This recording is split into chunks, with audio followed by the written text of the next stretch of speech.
மாத்தளை ஸ்ரீ முத்துமாரியம்மன் தேவஸ்தான வருடாந்த மாசிமக மகோற்சவத்தை முன்னிட்டு விசேட போக்குவரத்து திட்டம் அமல்படுத்தப்பட உள்ளதாக போலீஸ் தலைமையகம் தெரிவித்துள்ளது.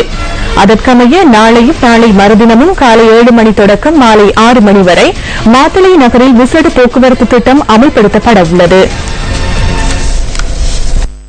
ரதோத்சவம் காரணமாக மாத்தளை நகரின் பிரதான வீதி மற்றும் ரஜ வீதியில் வாகன நெரிசல் அதிகரிக்கக்கூடும் என்பதால் அதனை மட்டுப்படுத்துவதற்கு நடவடிக்கை எடுக்கப்பட்டுள்ளது.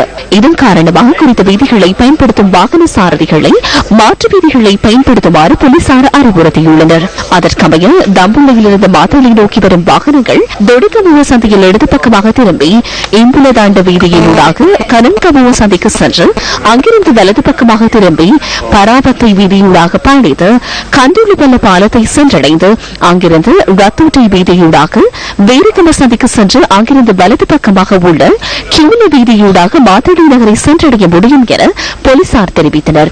மேலும் கண்டியிலிருந்து தம்புளை நோக்கி பயணிக்கும் வாகனங்கள் பலக்கட்டுப்பு சந்தையிலிருந்து கும்பியன்குட வீதியூடாக தம்புளைக்கு செல்ல முடியும் என குறிப்பிடப்பட்டுள்ளது.